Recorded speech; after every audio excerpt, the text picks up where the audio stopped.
that was a pretty big transition, and I found myself really questioning everything, questioning God, questioning my upbringing, trying to make sense of these two drastically different narratives. And basketball was my escape from all of that, and allowed me to be around not only just peers in the community, but most importantly, other coaches and athletic directors and mentors who would always be speaking life over me and encouraging me and So showing you me had that those this could, positive role models coming in other areas of your life, primarily through yeah, sports or through church. primarily through sports and through church. And, it was in those spaces that you get to see the best in people. Right. Right. And so I Right. don't know what I'm Art challenges. Blanchford, and this is Life in Transition, a podcast about making the most of the changes we're given.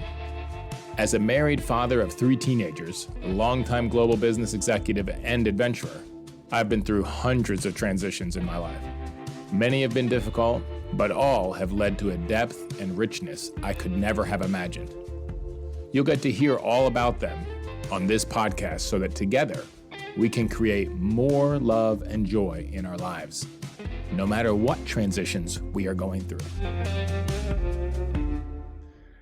So I am really excited today to be with Shane Foster, who I first met speaking to a group of executives about two and at the time, all male executives and all white executives, about two very tough subjects, very important subjects: diversity and inclusion, racism, as well as how men treat women in their lives and in the world as a whole. And I was so impressed with the way that he handled himself and that. And I really wanted to get to know him better. And it was really, really wonderful to strike up a friendship and find out we have so many things in common. And I'm really excited to have him on our podcast today and Life in Transition. And he's been through a lot of transitions, and I'm really excited to dig into those and to share what he has learned and what we've learned together, and have a discussion with the very exciting work that he is doing today, and to be a part of that and to spread that with as many people as I can to help learn from that, all of us together, and to, as he says, amend together in society and do what it is that we can do. And very exciting, Shane, to have you here. Very exciting to see the transitions that you've made in your life, and welcome so much to Life in Transition. Well, thank you so much for having me. This is an honor and a privilege of mine to be able to share in this space with you. So thanks for having me on. Absolutely. And I usually open up with just having the guests tell a little bit of their story with a question in mind, as far as what is one of the highest impact or most difficult or most meaningful transitions that you've made in your life. That is, what we focus on here is how people can make the most of the changes that God gives them, that life gives them.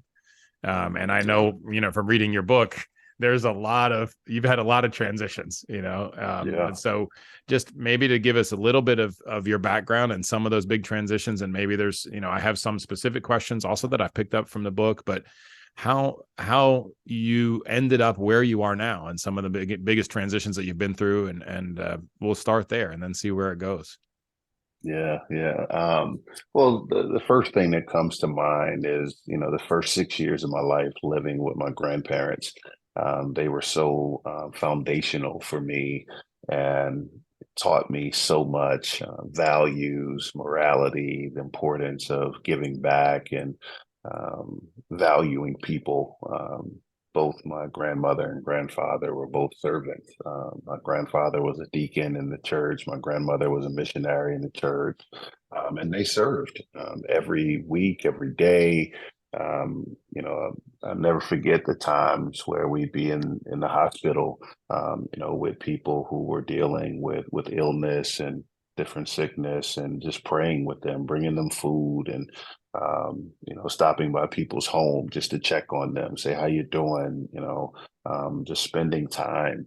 And that's something that has always been important to me and in my life and in my work. But then one of the huge transitions was leaving my grandparents' house and going to live with my mom and stepfather at the time that she had gotten married. And that next 6 years of my life would probably be the worst 6 years, as I endured um, child abuse there, was a witness to domestic violence, and just saw all the things you don't want to do as a man, right? Right. That, people talk about toxic masculinity like that. He embodied toxic masculinity in every way, shape, or form. But by the same token, he wasn't 100% bad. None of us are, Sure. right? That's And right. so I think it's harsh to judge someone by the worst attributes of themselves. And so I took away a lot of great value from him around hard work and perseverance, and really um, how I show up in the world. It matters. Being a role model to my siblings, all of those things were things that he impressed upon me, from 6 to 12. And so I was very grateful for that. But by the same token, he also showed me how not to treat a spouse and a wife in the way that he um, interacted with my mom. He's taught me how not to father a child in the way that he interacted with me and my brother and sister. Um, that was a pretty big transition, and I found myself really questioning everything, questioning God, questioning my upbringing, trying to make sense of these two drastically different narratives. And basketball was my escape from all of that, and allowed me to be around not only just peers in the community, but most importantly, other coaches and athletic directors and mentors who would always be speaking life over me and encouraging me and So showing you me had that those this could, positive role models coming in other areas of your life, primarily through yeah, sports or through church. primarily through sports and through church. And it was in those spaces that you get to see the best in people, Right. right? And so I Right. don't know what challenges they were having at home that I wasn't aware of, but when I was interacting with them, it was positive, and showed me that basketball could provide me a way out of New Orleans, a way to take care of my family, and ultimately become a version of success. And so I did that, played well in high school. I got recruited by pretty much every school in the country, chose Vanderbilt here in Nashville, played well. I'm sure we'll get a chance to talk through some of that. And then retired after 6 years playing professionally and moved back to Nashville, trying to figure it out. Another big transition, one of the hardest transitions, I would say, as well. And then, got involved with the YWCA in Nashville that helped to build the national program of Men Together that engages men to end violence against women and girls. And then got a chance to partner with my mom and start our consulting firm, Fostering Healthy Solutions, which focuses on diversity, equity, and inclusion for companies and organizations nationally and internationally as well. So there's been a lot of transition through there. We've been so fortunate to be able to do exactly what I learned as a kid in my grandparents' house, and that is to make a difference in the lives of others. No, and I love that. And I wanted to highlight one that really hit me. And this is in chapter 8 of your book, is what hurt didn't hinder. You said it was easily the lowest point in my life. Everything I'd ever known about myself was suddenly called into question. If I could no longer play basketball, then who was I? Not only did I make a living at it, but everyone in my life expected me to be a professional basketball player. It's all we talked about, 100% basketball. And I love Yeah, that. I mean, to me, that question, and this is, what life in transition is a lot about, is people identify with something. And yes, that served you very well, but it had been such a focus, and it meant, as you had just said, it meant all of these things to you: a way to be successful, a way to have community, a way to be mentored, a way to mentor, a way to provide for your family. And then if you don't have that because it became your identity, what's left? And how did you manage from that lowest point? How do you manage a transition to something else? I mean, what you're working on now is like maybe the two biggest problems we have on the planet, right? yeah, How we treat each other, how we treat people that are different than us, whether it's a different sex, a complementary sex, or whether it's a different race, different, yeah, ethnicity, a different country, right? A different religion. yeah. So you're tackling two of these biggest things. How did you move from the point of, which is a very defined identity? I am a professional basketball player, right? And even especially a big young black man. I mean, that's, That's a very Yeah. cliche, right? Yeah. And then Yeah. how did you move from that to taking on these two maybe biggest issues we have on the planet and making that into a business and other things? And what did you learn? What were sort of the dark nights of the soul that you went through there? And how did you find the strength to go forward? How did you forge a new identity? Yeah, yeah. I have to credit my late mentor, David Williams. He was the athletic director at Vanderbilt and certainly a father figure in my life and so many other student athletes that came to Vanderbilt. But he and I had such a great relationship, even when I was playing ball in other countries. Still to keep in touch with him and talk to him often. But we never talked about basketball. He was one of the only people in my Wow. life that we always talked about the importance of education and various things that were happening in our country, which was the things that were happening with student athletes in sports. And he being having grown up in Detroit and spent a lot of time in Ohio and in Columbus was very close to Archie Griffin. And he encouraged me that because of what I was able to do on the basketball court at Vanderbilt, and most importantly, the character that I was able to keep in the city of Nashville, that I had an opportunity to be similar to an Archie Griffin in Columbus, Ohio. Wow. That you could really do some things that would be impactful that could outlive you, and you can have a legacy where once the generation that got a chance to see you play is no longer in Nashville, your name will still mean something if you're intentional about what you do and how you go about doing it. And so, he was one that, as I was getting opportunities to get into venture capital and life insurance and banking and finance and real estate and all this stuff, right, that could have been much more lucrative, his words were always in the back of my mind that, I've made money. It's not about money. It's about, impacting people, right? And really Right. making a difference and building a legacy. And so the YWCA offered me an opportunity to really do that, to build something that is national. And at this point, we're impacting close to 1 million kids across the country, teaching boys how to value and respect women and girls. And that work started right here in Nashville as we were able to grow that from an idea to over 30 clubs and schools and youth serving organizations. And really got a lot of national attention for that. Hosted a national conference here in Nashville and brought people from 22 states to Nashville to learn about the community model that we were able to create here, partnering with Vanderbilt and MTSU and Fisk and Meharry and TSU and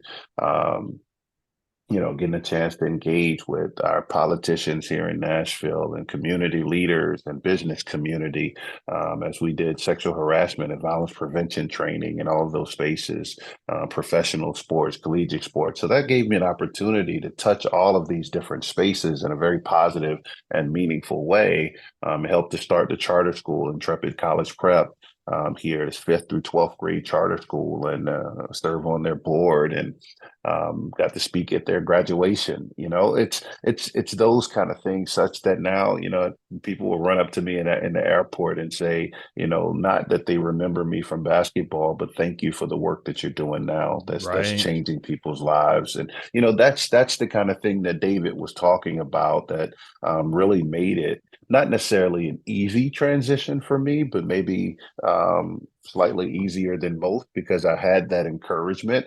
But also coming back to Nashville was pivotal for me. As I had gone through a divorce and was completely depressed and just trying to figure out life during this transition of leaving the game of basketball, and had got an opportunity to meet my now wife and was getting to know her and decided to move back to Nashville. And we could have moved anywhere, but it was important for me to get back to Nashville because this is where people had an affinity for me. This is where people Right. appreciated me and had last welcomed me. And I just felt that, I wanted to be somewhere where, I wouldn't have to completely start from nothing, right?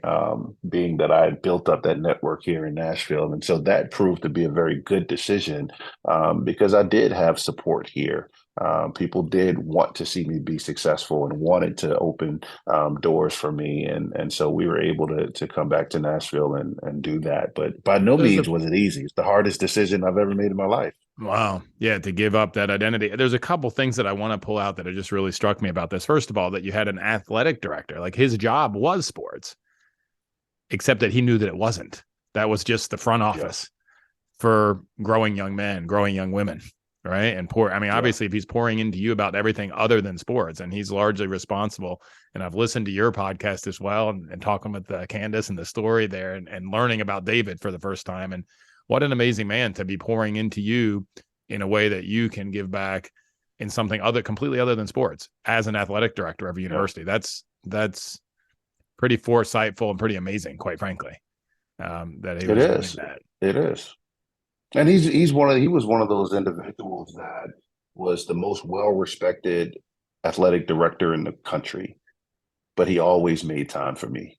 Right. There was never a time when I went into his office and he was too busy or, couldn't meet with me. And I mean, if we had to sit there an hour and talk through something, we sat there an hour, right? Like he didn't rush, nothing like that. Like he made time for people, and as a result, it's my responsibility to pay that forward and to do that as I'm mentoring people now in various cities across the country and trying to open doors for people, especially for women and girls.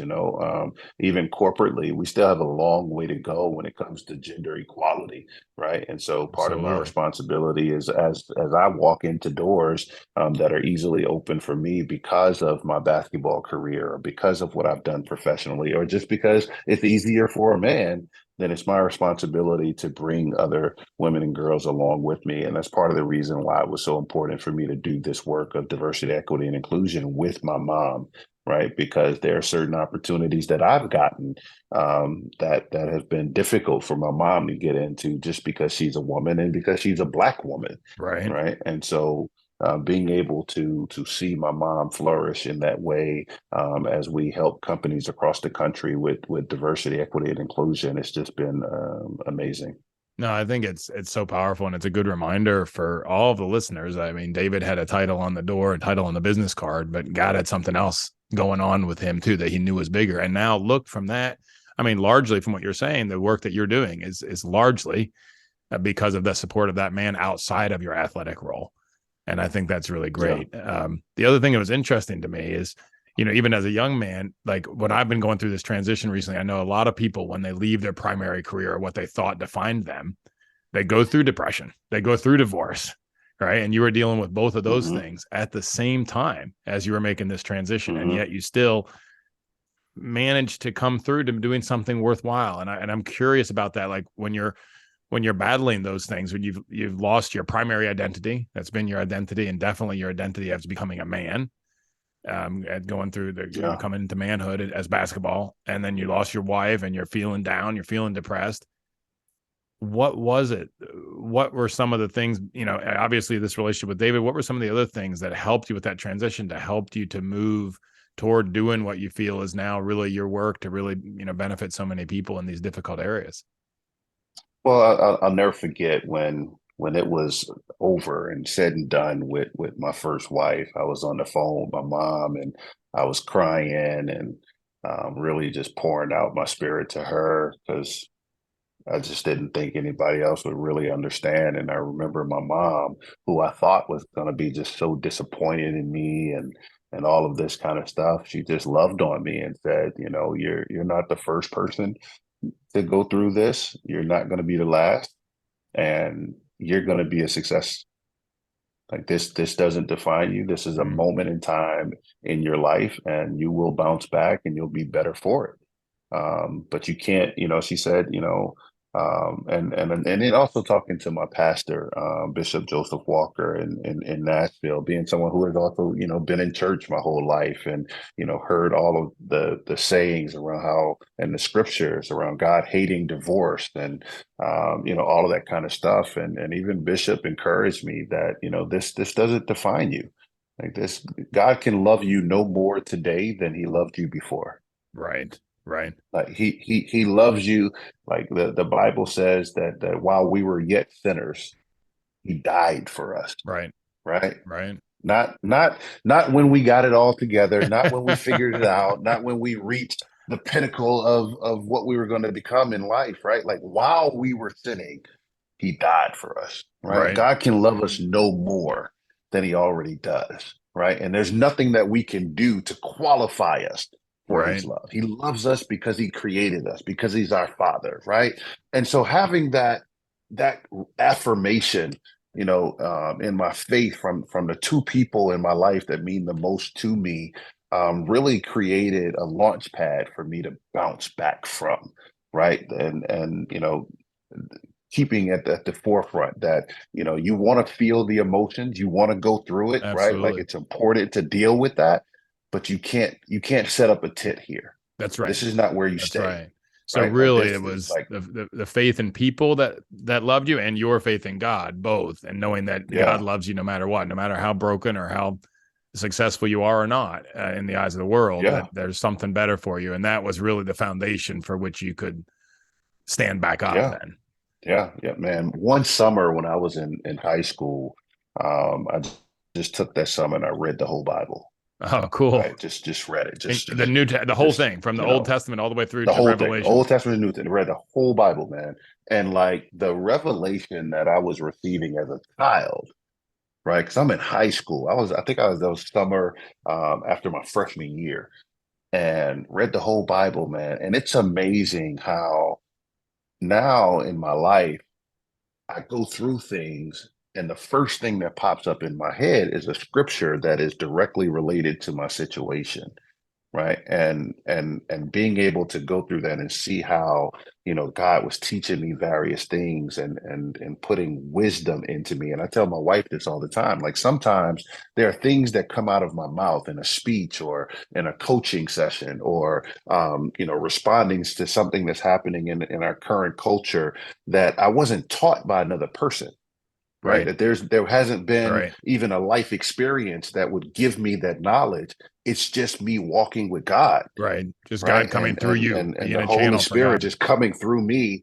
to put into the world whatever is necessary. And so and that's my prayer in the work that I do, every time I show up. Like it's not a faith-based organization, but my mission and vision in life is for God to be able to use me to get his message into the world to better help people. So every time I show up, no matter if it's a CEO group, if it's a boardroom, no matter what it is, my prayer is, God, you get me out of the way, right? Get me out of the way. Let them hear you, let them see you and not me. It's not about me, right? Yes, I got to be prepared. Yes, I got to know my audience. Yes, I got to be tactful. But most importantly, I got to be led by God, man. It's not about me. I didn't create these And people. I didn't create these companies, right? Like that's what it's about for me. and I got to tell you, Shane, I could see that in the first time I heard you speak to the executive group that I was in, because there were things said in that room that made my skin crawl, and they didn't make your skin crawl.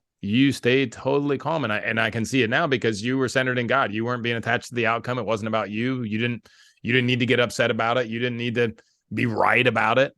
You could just Yeah, channel the presence and peace of God in that situation. And yeah, because of that, it gave so much credibility for you in yeah, that room, and that impressed me so much the first time that we met. And I've really enjoyed all the meetings we've had since then and all the man. discussions. Thank and you. and looking back on it now, I can see that if you're clear that it's not about you and you're just there doing God's work, and it's not, you don't have to take it personal, right? You're just Yeah, being a channel, and yeah, you're showing up to do the best that you can.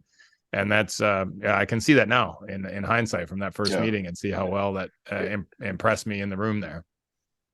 Yeah, it's interesting when you bring up like, not taking things personal, right? Like we're talking about diversity, equity, and inclusion, right? Like one of the hardest topics for our country It's right now, tough. right? Yeah. Across the board, no matter the city, it's a tough topic for everybody.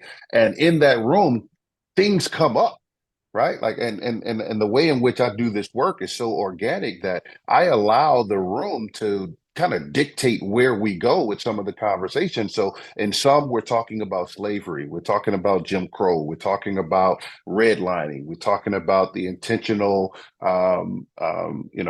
unfair housing that was going on. We're talking about the disparities in education. We're talking about police brutality. We're talking about, like, we're talking about all of The these tough things, stuff. right, Yeah. in this space that is hard and is triggering for many, right? And so my ability to go into a space and hold space for others without it negatively impacting me for the purpose of the edification of those in the room, it's only God. Yeah. Yeah. I had not It's thought only about God, that man. day, but looking back on it now, I can see that's where you get your strength and how you can do that so well, because it is very impressive, Shane, to see that. I mean, Thank you. I mean, yeah, as an old white guy, I was getting upset at some of the comments in the room, and you, as a young black man, you were not, and I was really, I was really impressed. So no, I that's really appreciate it. great.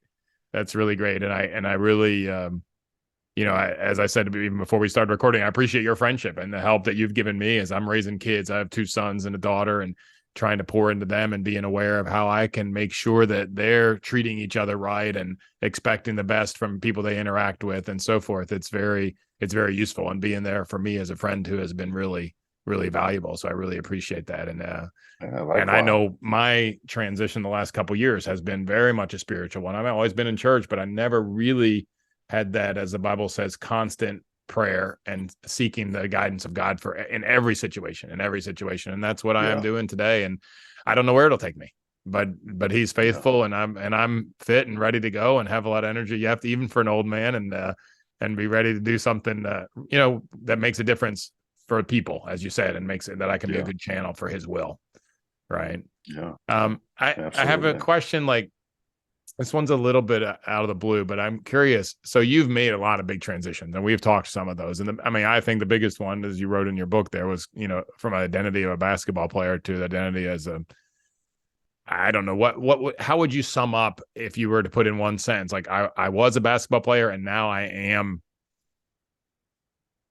Now I'm an entrepreneur, community um, activist, leader, and color commentary analyst. A bunch of stuff in there, right? Yeah. I mean, I think about you Yeah, I being do a little bit of everything. and I think that's great. And I feel, I mean, like, if I were to sum that up, I would say something about being a community healer, whatever the community is, whether it's Nashville, whether it's a boardroom, right? Whether, Yeah. I really, that's the way I see it. But I'm curious, from where you are in your life right now, Shane, what what's another transition, another change, another you see coming in front of you right now that maybe you're a little bit afraid to take, or but no, you need to? What's another transition that you're looking at, or that you feel like maybe God is leading you on, that's in front of you right now? So, so God gave me this vision of being able to give away a house every year, Wow. fully paid for, hand the keys off. Along with that is going to be some educational components, some check-ins, some Absolutely. things that families will need to do to ensure that they're being a good steward of what God is blessing them with. Um, but we're going to give away a house every year, and and a part of me being able to speak all over the country is being able to also find the right partners, the Right. right people to come alongside me and do this. And there's not a time that I bring it up that folks aren't like, "Yo, I want to be involved. Like, let me Right. know." Right. Um, and so that getting to the place where financially as a business, we're able to substantially contribute to that. But the most important thing for me is not that we pay for it, but that we do this together. I want to build a network of people and teach people how to do business and be impactful together, where it's fun, it's engaging, um, it's spirit building Right. for folks. Healing. There's so many assumptions that people make about each other, and it causes us to disconnect and disassociate, such that Absolutely. we just don't do life together. Yeah. And you think about how many people in our lives are in a drastically different tax bracket than us that we spend meaningful time with, right? Right. We just don't.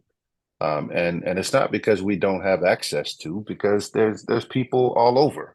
Right. We just don't engage, right? And so I want to teach people that we can do meaningful work together, and that economics doesn't have to be the driver of our relationship to each other, right? Yeah. Because oftentimes, like you see people who, when they start talking about the diverse people in their lives, they'll bring up like nonprofits that they're doing work with, and Right. folks that they've met through those kind of relationships. But they don't understand that that is a relationship based on power and control, where Absolutely. one individual has something that another individual needs. Right. That means the relationship starts off imbalanced, Right. right? And so that's not what I'm talking about. Yeah. Yeah. I'm talking about two people who get a chance to spend time together, break bread together, meet each other's families, and it has nothing to do with one needing anything from the other. Right. It's just building relationship. And when you're Which able to maybe is do the thing that, we need then from each other the most is that community. the Like most, simply that absolutely. connection, that relationship, that community. I think that's Because and because now you don't have to make assumptions about the things that are impacting various communities, because you're going to walk alongside them and be able to see it for yourself. So now when someone says that they've experienced racism, your first thought is not to give the other white person the benefit of the doubt, just because that's how we've been cultivated as Americans. Now you're seeing it verbatim in real time, that the difference in the way that I'm being treated and the way that you being treated is drastic, right. right? Right. So it's that kind of thing that we get a chance to experience and see, and that's where we get to talk about real solutions. It's hard to talk about solutions when people lack the real life experiences. Like, how many times have you been in a boardroom and heard other people say, "Well, I don't even see racism happening anymore," Right. Right. right? Like, Yeah. but as a person of color, I see it every day. Right. Right. It's my life, Right. right? And so it's that kind of thing. It's hard to find common ground when we're experiencing things so drastically different. And the Right. more that we can do life together, the more all of this life experience becomes closer to one, and we can really dive into how we make things better for everyone. Yeah. No, I love that. And I think it's, relationship. And really I'll even take it to this level to say one-on-one relationship is the key to everything. Right. Mm-hmm. I mean, the attention that you're giving me right now, that I'm giving you right now, is building a connection. That focused attention, that gift. I love it in the Avatar movies where they say, "I see you." Yeah. Right. That we give each other that pureness of our attention. It's the greatest gift that we can give. And it is how we both get out of our own prisons of our mind. Mm. Right. Yeah. Right. I Yeah. mean, it is. I think about for myself, I grew up really poor. And now I have a lot of money, but I thought I was my money. I thought I was my position at work, and I thought I was my money. So that kept me in this prison of like, Mm. well, I won't be okay if I don't have this much money. Like I won't, Mm-hmm. if I Mm-hmm. don't live in this house, or I don't have this type of, go on these type of trips or whatever, then I won't be Mm-hmm. okay. And Mm-hmm. it's just in the last couple of years where I've really done a lot of work on myself to let that go. That's clearly it doesn't make any difference. Someone's not better because they have more money or have less money. And I think that's one, especially in America, that we make a big stink about, right? And Yeah. I love it in you and I've talked a little bit about New Adam, but my men's group that I've been really active with the last 5 years, that's a place where I get to be with people of all different tax brackets, right? Yeah. All different Yeah. denominations, right? And really be in community, in one-on-one community, Yeah. heart to heart, community, and not based on what's in your checking account and what your title is at work, right? Which really, as Yeah. I'm starting to see, but I'm just now for myself starting to see that really doesn't matter that much. I thought it did because I Mm. clawed myself out of that, but then I attached to it. Yeah. Maybe like you did to being a basketball player, and thought, well, that's who I Yeah. am. And without that, I Yeah. won't be okay. And when I get to Yeah. see the okayness of people in different scenarios than me, different economics, different ethnicities, then I realized that maybe I can also be okay, that I don't have to cling to that. Yeah. And that whatever Yeah. God has in store for me up or down the economic scale, it's okay. Right. Yeah. And I think Yeah.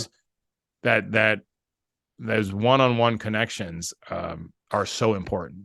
Right. I mean, Yeah. it really makes a huge difference. And I think that's something we can't underestimate. I was just reading, and you probably have heard of this human development study out of Harvard in the new book, The Good Life, that just came out recently with the two directors of the studies. Mm-hmm. It's been in all the papers and podcasts. Mm-hmm.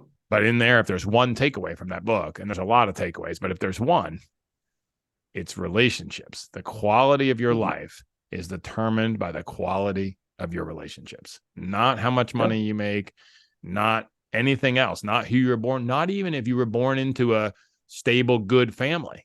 Like, not even if you Right. didn't have good formative relationships. You need to have them at some point in your life. Maybe you marry into that family or you grow friends into that way. But if you have made the intention and made it important to connect with others, regardless of what station or where you are in life, that's the number one driver for overall quality of life. And Yeah. it's Yeah. Yeah. something that I It's so think, important, man. And here's what I went through when I got drafted in the NBA. Immediately, I made more in one check than most people in my family made all year, right. Wow. all because I was playing a sport. And then I started to realize that I was spending frivolously more than my siblings could spend on what they needed. Right. So then I'm like, something about this is not okay. Right? Like we've made it be okay Right. that having excess is the goal, while others who work just as hard, if not harder, struggle drastically. Right. Right. And I'm not against having a boat. I'm not against having a plane. I'm not against going on vacation. I'm not against having a second or third home. I'm not against it, driving what you want to drive. I'm not against any of those Right. things. But there comes a point in our life where we got to stop and consider, what is the opportunity cost associated with me having so much and my neighbors having so little? Right. Yeah. And I think Right. that, I mean, that comes back to what you were saying a minute ago, is like, what's the goal? Like, when you transitioned out of basketball, you said, I want to help as many people as I can. Right. If you're really helping as many people as you can, yeah, have the things that are really important to you. If you're really into cars, have your Cadillac, have your Ferrari. But with the rest of it, give back. It means a lot more. And I read a Yeah. study recently that was about, there's a refrain I heard a lot growing up that, well, poor people make worse decisions than wealthy people, and they're sort of responsible for where they have ended up being poor. Now, that was interesting coming from my dad, who was really poor, but his parents were quite well off. Right. Yeah. So it's interesting. And I've done some research into that and read about it. And they said, yeah, actually, if you are stressed about money, not because you're poor, but if you don't have money to pay the bills, if you can't feed your children, Mm-hmm. then you're at a high level of Mm-hmm. anxiety. And guess what? You do make worse decisions, but it's not because you're a Mm-hmm. poor person. Mm-hmm. It's because any of us that we're struggling to pay, for any reason, that we are dysregulated, we're going to make worse Yeah. decisions. And they actually did Mm-hmm. this study on sugarcane farmers in Southeast Asia, because the workers on the sugarcane plantations, they got paid once a year. Mm-hmm. So for, call it 2 months a year, they were rich, and 10 months a Mm-hmm. year, they were desperately poor. And their Mm-hmm. IQ, their intelligence quotient during the 2 months they were rich, if I remember right, was 17 points higher than their intelligence quotient when they were desperately poor, because they're dysregulated. Their brain is in fight or flight mode the whole time. Then, of course, you Yeah. can't make the same Yeah. decisions. So is it Right. You're in insane that as survival. a society that we have that has so much abundance as a whole can't take everybody out of survival mode? Whether it's a physical survival mode because they really don't have the money, or whether it's mental health issues or other things that are keeping people thinking they are in survival mode, because of how they're seeing anxiety and everything around them, by being in the fight or flight all the time. And that it's it was a really big aha for me to realize, yeah, that even if I had pulled myself up by my bootstraps, there's a lot of things around me. As a friend of mine from East Tennessee said, if you see a turtle on top of a fence post, you know he didn't get there by himself. Yeah, Right. yeah. Well, here's the other part of that conversation, right? So it's one thing to work hard, make good decisions, be the right kind of person, and achieve success. It's another thing to do all of those same things,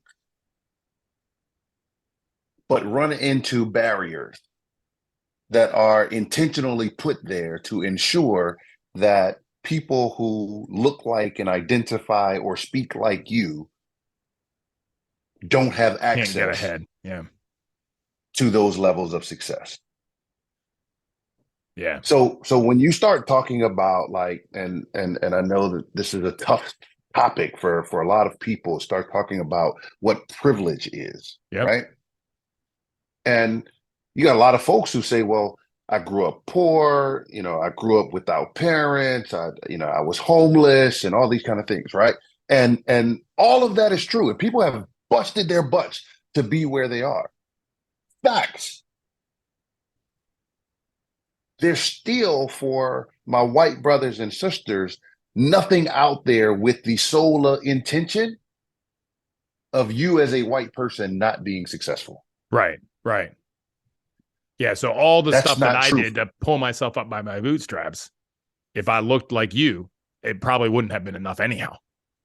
Right. Right? Like, so just recently we see the 5 Black police officers that killed a Black man in Memphis, Yeah. right?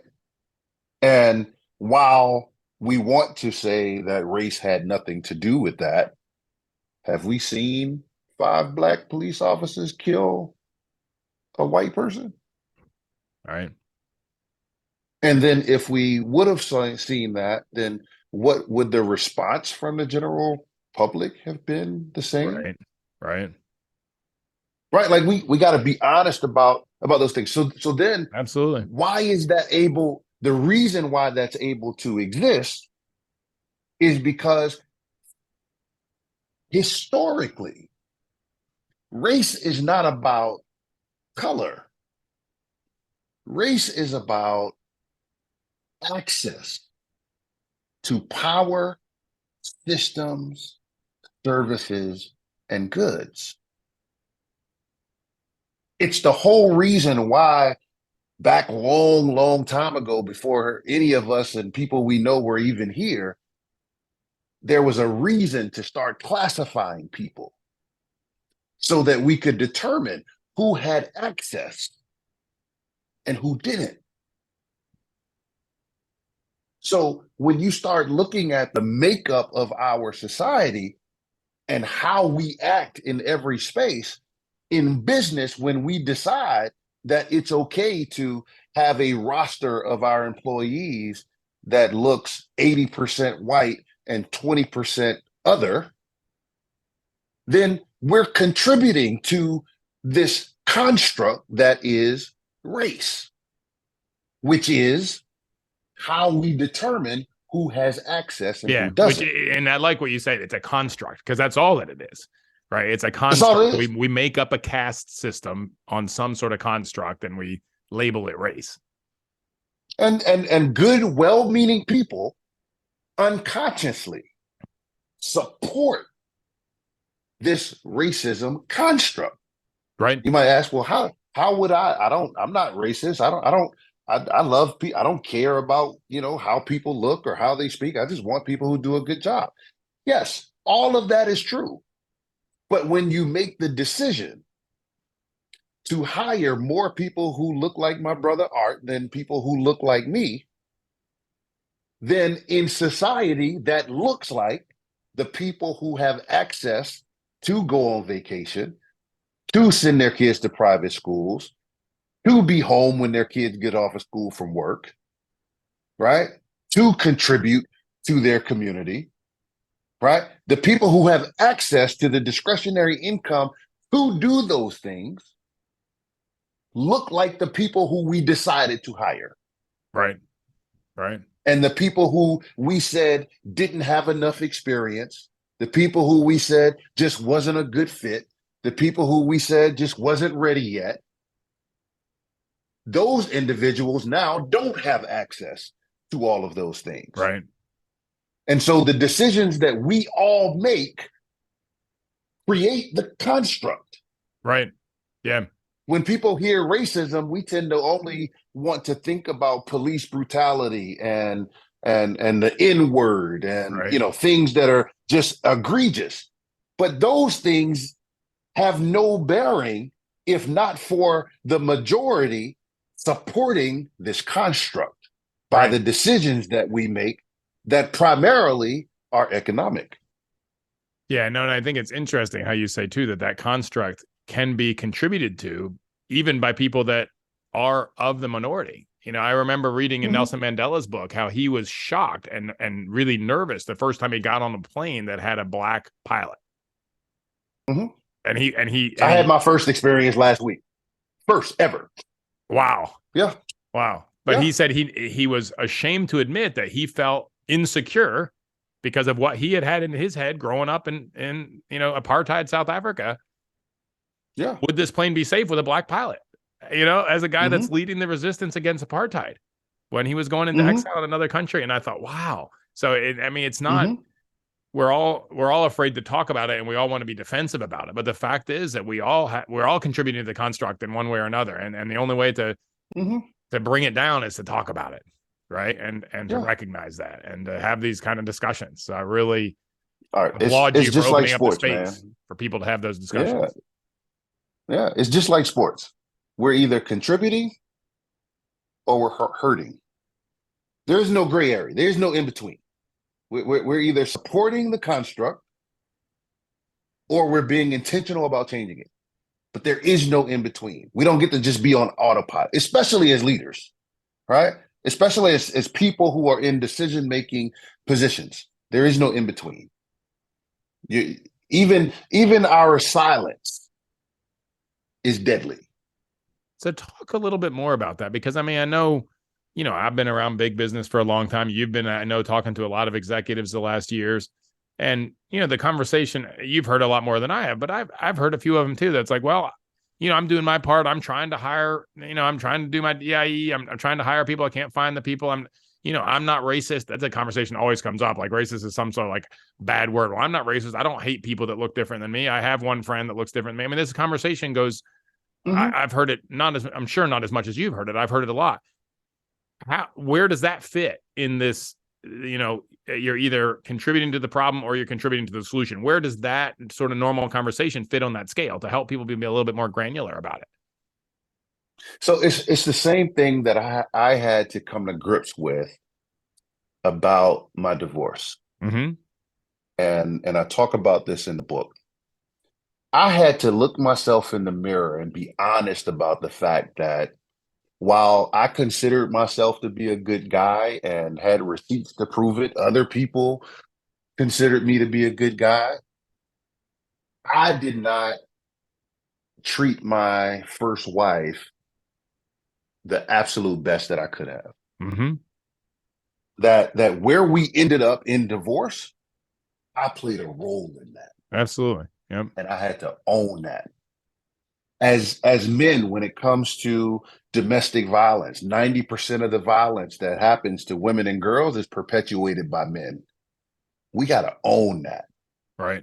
We may not be the ones who are physically abusive, but every time we're in a group circle and somebody says something that is derogatory towards women and girls and we don't say anything about it, we just go along with it, we're contributing to this violence that happens. Right.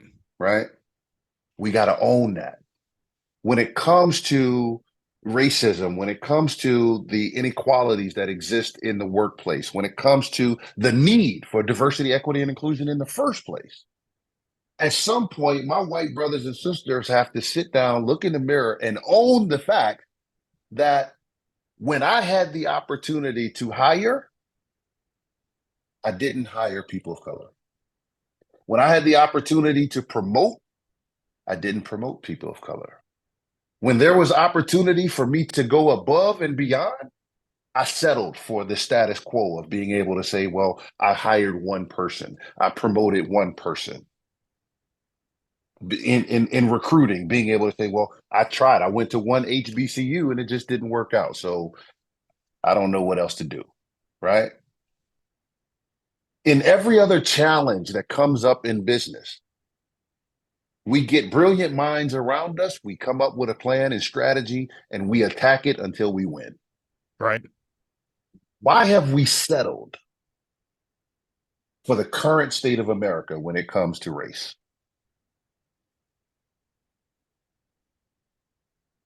We got to stop and look in the mirror and own that. It's not such a bad thing that no one can ever come back for.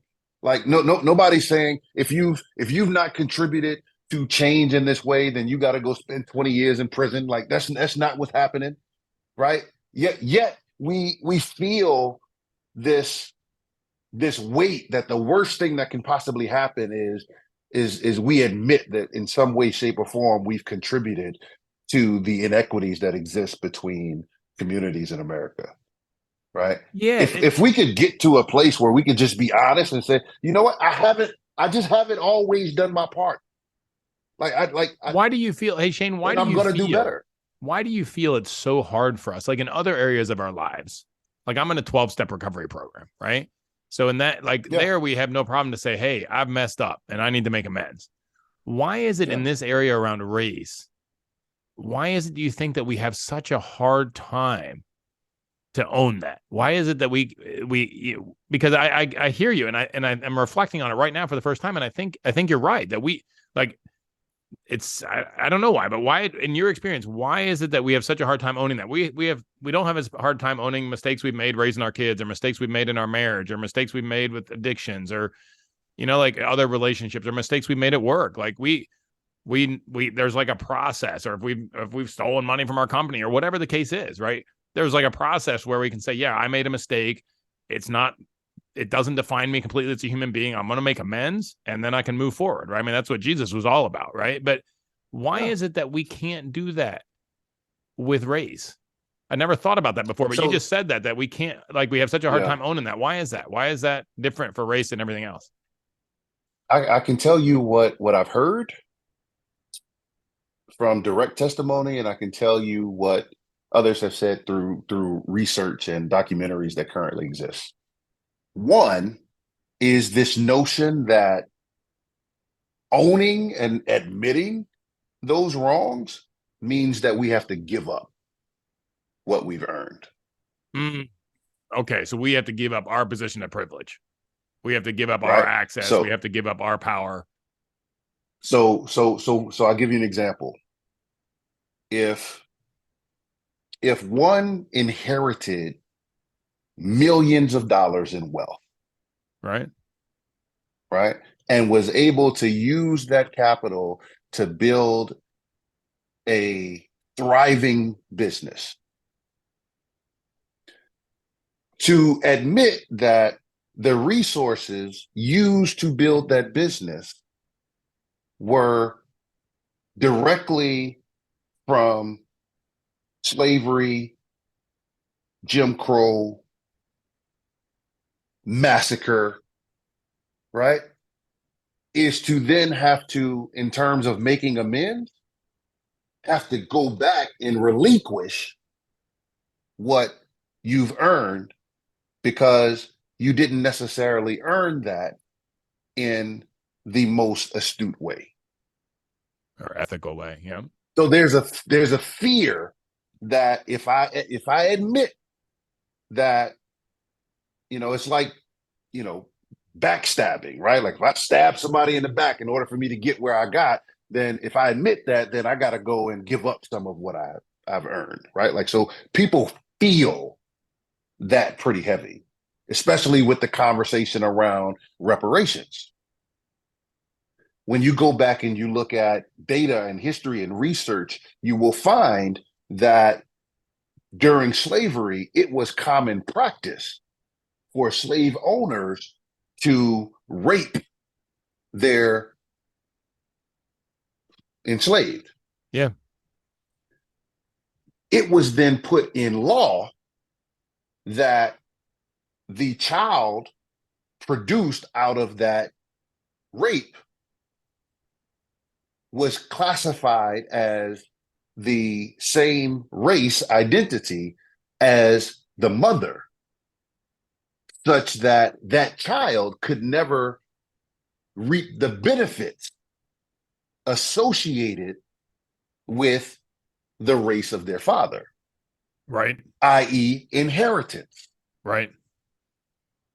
So you see a lot of mixed race kids who were never given the inheritance Right. that the white children were given from the same father. Right. Right. So to stop and admit these things are true is to admit that, yes, we worked hard. Yes, we took what we were given and multiplied it and made it better. And we weren't necessarily given anything. But the starting point of that was off the backs of people who don't have access to it.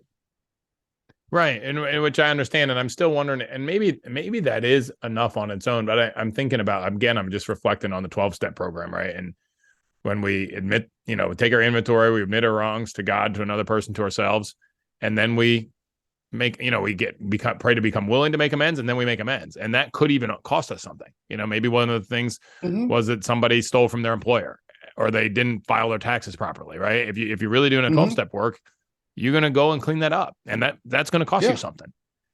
Yeah. But it also is going to, it's the only way to have a free soul as well. Right. Yeah. Yeah. So people don't care as much about that part.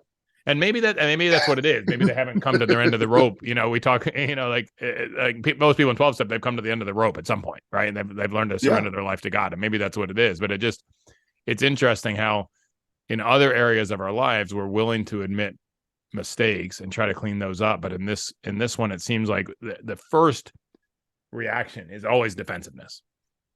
Not me. I'm not racist. I'm not the problem. I'm a good person. But even that was taught though, right? Like when you look at, you can even go back as far as the Civil War, right? When you look at the way the Civil War has been taught in school, it is so far from what actually transpired in the Civil War. But it was taught. And it was taught by people who we assumed had our best interests at heart and would not lie to us.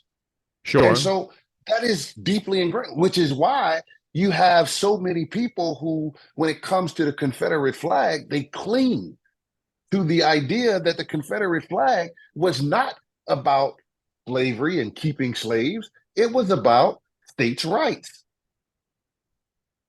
But if you go back and you look at all of the documentation, because this was a part of our land, like this was life in America. This was right. So it wasn't hidden. This wasn't a secret. People put it in writing in the newspaper. They put it in legislation. All you got to do is go back and look at the transcripts and truly understand that it was about the states' rights to own slaves and use that and have the advantage without paying taxes to the North. That's what it was about, right? And slave trade literally was 90, if not more, percent of our economy.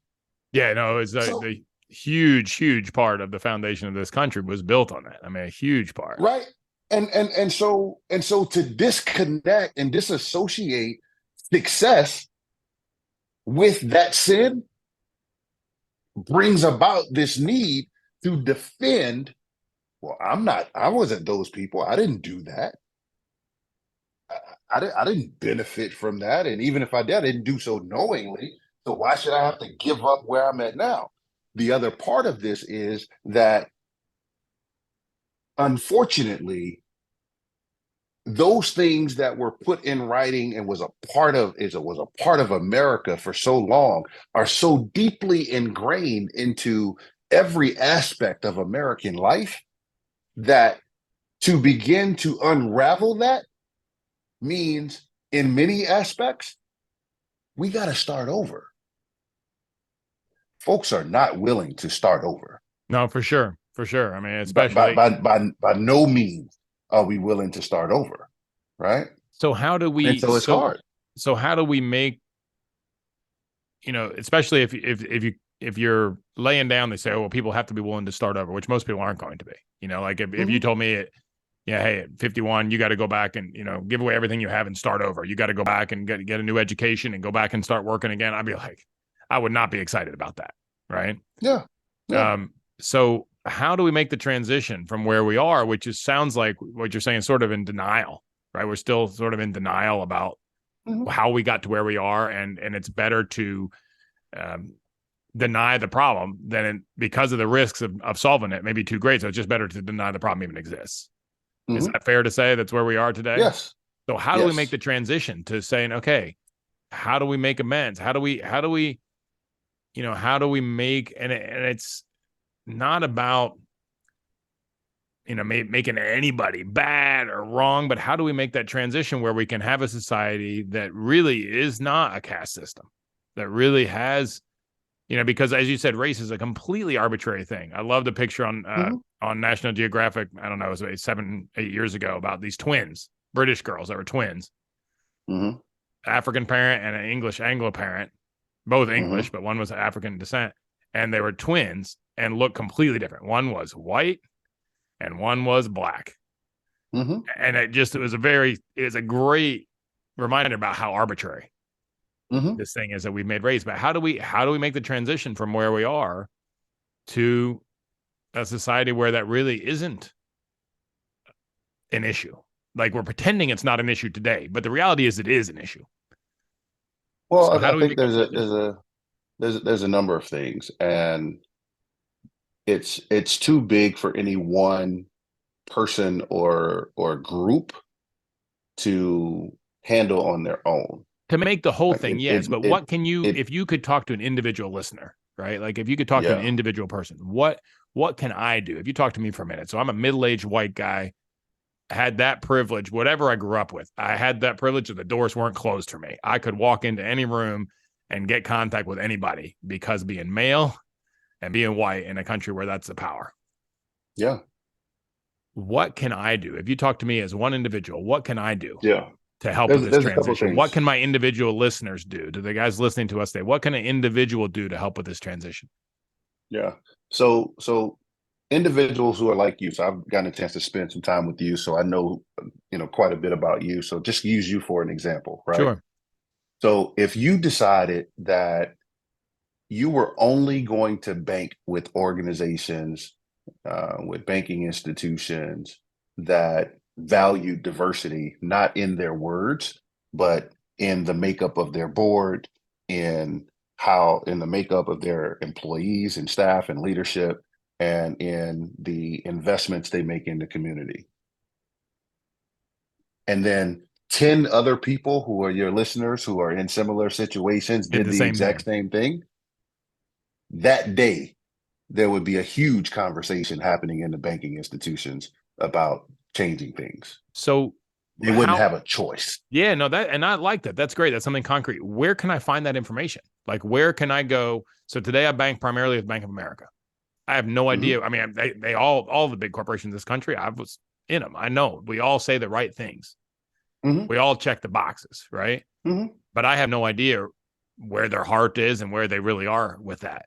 So where would I go to find that information? If that's an example that we want to do, where would I go to find that information and be able to make a different decision to say, okay, I'm going to be really intentional about taking my business to XYZ company. How can I look that up? How can I find that company? How can I find that information? You look for their annual reports and you go in and you ask. So I have a friend of mine, I won't necessarily mention their name, but they live here in Nashville, and they literally started doing that. They were, I believe, the largest account that this bank in particularly had for their business, and they withdrew their funds and moved to a different bank because they went in there and they asked specifically, hey, what are you all doing in this space? And they, of course, like we talking about, they said Blah, all the blah. right things, blah, blah, blah, blah, right? And within she said, okay, I'm going to give you a month to be able to show that you're serious about this.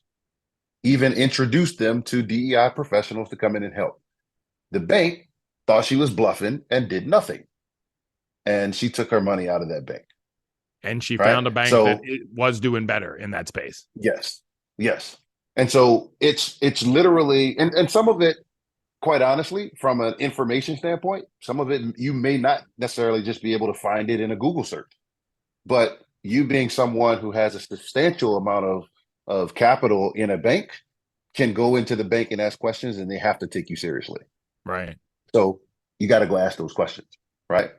The other thing that you can do is begin to ensure that you're putting your kids in schools that value diversity, Right.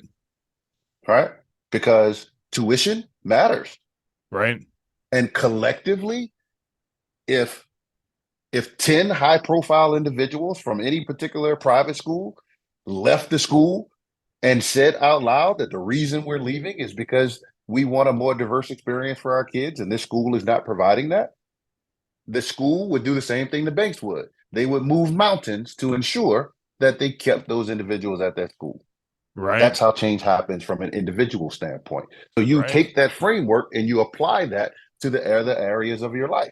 But You I think provide a I think the point, I've done a couple things like that, but where I've missed is I haven't had the opportunity. I haven't had the opportunity. What I haven't done is gone and talked to the organization ahead of time and say, this is why I'm doing it. Mm-hmm. Right. I chose to live partly where I live because I have a Chinese daughter, and I had a Mm-hmm. property that was in another school district, but there were no Asians at all in that school district. Mm-hmm. And so I chose this one because there's a lot of Asians in this school Mm-hmm. district, but I never went and talked to the school board, or I never went and talked to the Yeah. principal of that school.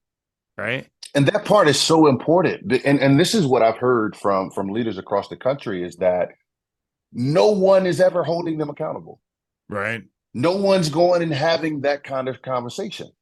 So then it's the same as individual in a company gets sexually harassed by the COO, and instead of them filing a claim or suing the company, they just leave. They just go work somewhere else. Right. Yeah. And that's a So completely so different so, result.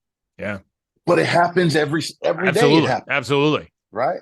And so it's important that we begin having those conversations and putting and then putting our efforts in front of it. Give people and I teach on this, right? Give people the opportunity to change. Some of it is ignorance. Right. Some people Right. just don't know. And because no one has ever held their feet to the fire, they don't feel the need to do anything different, right? Like how many times in business do you hear this is the way we've always done it, Sure. regardless of whether or not it's actually helping us today, right? And so Until I think somebody it's pushes important back, to until have there's a those, reason. yeah, And yeah. in Somebody business, has it's to got to be push a back. financial You gotta reason. have this conversation. In Yep, general, in business, it has to be a financial reason because business runs on money and it's oxygen. And that's if that absolutely. oxygen supply starts to get constricted, it's the fiduciary duty of the leader of that business to pay attention to that. Okay, so Yeah, that's one thing yeah. I can do. And then I and can then I write think, to my financial institution and say, hey, I'm concerned about this. What's your plan? Not just your plan. What are you doing about this? Or should I take my money somewhere else? That's a concrete thing that I can do, and I can think that way. Yeah, with schools or other areas where I'm a significant economic contributor. I mean, I think about that in yeah, terms of yeah. universities, and I haven't thought about it from a. I have not thought about it. I've thought about it some. I haven't acted on it from a race standpoint, but from an economic opportunity standpoint, like where are the universities that are giving first generation college students opportunities, right? Mm-hmm. Because I don't need to give my money to places where they're making the elite a little bit more elite academically. Now I'm just talking Mm-hmm. academically, right? But that's not Yeah, helping yeah, society and in my personal values near as much as a school that's giving people that otherwise wouldn't get to go to college an opportunity, right? And I'm active about absolutely, that, and I'm talking to the absolutely. universities about that, and I'm telling them I'm not giving to you anymore because I don't see that my money can make as big a difference here as it can here. And so Yeah, that basically you're saying yeah, take that yeah, same thing and apply that to all of the places where I have any economic leverage, if you will. yeah. And then using that model in other areas. So for example, if you're consulting with other businesses, DEI has to be a part of that conversation, right? If it's important to you, then it has to be important to you. So we shouldn't be having a conversation about where we're going to invest our money this next quarter, what are going to be our priorities, and diversity not be a part of that conversation. Right. Right. Right. And so I think it's important that for those who this is something of value, this is something, we want to make a difference, we want to make an impact. Where are the areas of my life where I can begin to do that and speak into those spaces where my voice is going to carry some weight, right? If you serve on a board, if you are consulting, if whatever it is that you're doing. And I think the other part of it is personally, we have to put ourselves in check and say, I'm going to look at who I'm spending time with, and I'm going to change it. Right.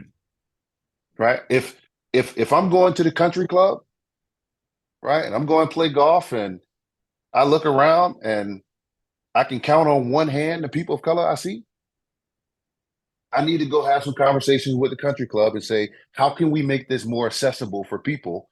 Because white people are not the only people to play golf. Right. Right. Right. In Nashville right now, not only is there a wait list, but it's something like $50,000, $75,000 just to have a membership at a country club. All of them. Right. Who has the income to be able to afford this? Right. Right. So regardless of what they might say about wanting to be welcoming and wanting to be inclusive, you're not inclusive if people can't afford to be here. Right. Period. Yep. Right. Like that is the base level. If folks cannot afford it, you're not being inclusive. But that's a lot of, in my opinion, that's a lot of the reasons for a lot of the clubs that we have is to be exclusive, not inclusive. Mm-hmm. Right. And I'm gonna probably get some flack for this, but whether it's a country club or a church, right? A lot of us even use Christianity as a way to be exclusive. Right. And I'm not even talking race. I'm just like, we believe in Jesus better than you believe in Jesus. And therefore we're a little bit better. We're exclusive. We want to be, we want to be belong to that group. And I think that's, I like what as David Brooks talks about that, that community, we all want to have community. We all want to belong to a social order. But there's community, which is based a community that's a group that's based on our commonalities and how we can serve each other. And then there's tribalism, which is our group based on how we're different from each other, how we're different from the other group. Right. And it's very different things. You still meet some of the needs, but it's on a much more basic level, much lower level of humanity to be in tribalism than it is to be in community. Yeah. I mean, even when you're talking about going and purchasing property. So if you're going into a community, you're going to purchase property that is currently owned by a person of color. If you're really, really trying to do right, you should pay those individuals the value, if not more, for that property because of how history has treated people who look like me trying to sell a house. Right. I literally have to take everything associated with Blackness out of my home before I sell it. Wow.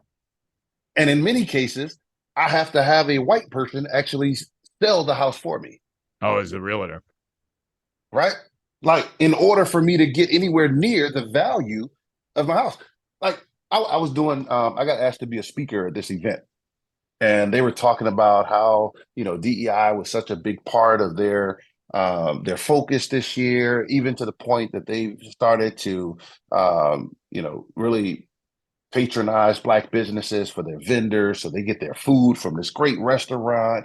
And in the same breath, they said, and they're such great people, they give us a great discount and blah, blah, blah, blah. And I'm like, how is it possible for you to think you're doing something good, but then ask them for a discount? How? Like, where does that make sense? But we do it all the time. Right. We do it all the time. When we look at where we're spending money for business, who are we? Who are our vendors?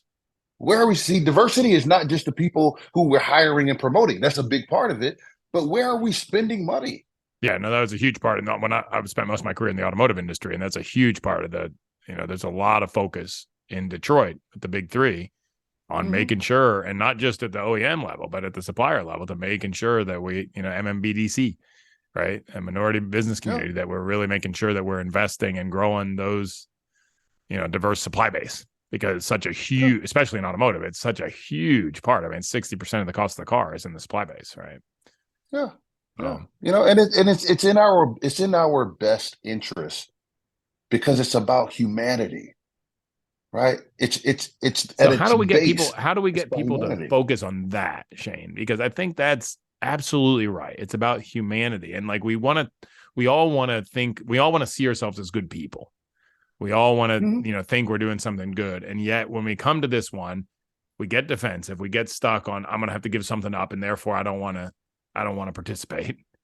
And speaking as a white guy, right? An older white Mhm. guy, right? Sure. And yet it is about humanity. And how do we focus on that? How do we get people to focus on that? I mean, we don't not go to church because the church asks us to give some money, Hmm. right? So how do we get focused on humanity and our commonality? I loved. I mean, I also spent a lot of time with that. Yes and instead of either or, right? You talk Yeah. about in your book. Yeah. Um, how do we get people onto the yes and that I can still have enough, and I can also not block. I can actively not block roads for other people, or I can actually help build roads or build bridges, take down Yeah. barriers, open doors for other people as well, people that don't look like me or don't have the same socioeconomical background or whatever the case is. So a part of it is we gotta turn away from politics and social media, because those spaces have motives. Right. Absolutely. Yeah, you're absolutely right.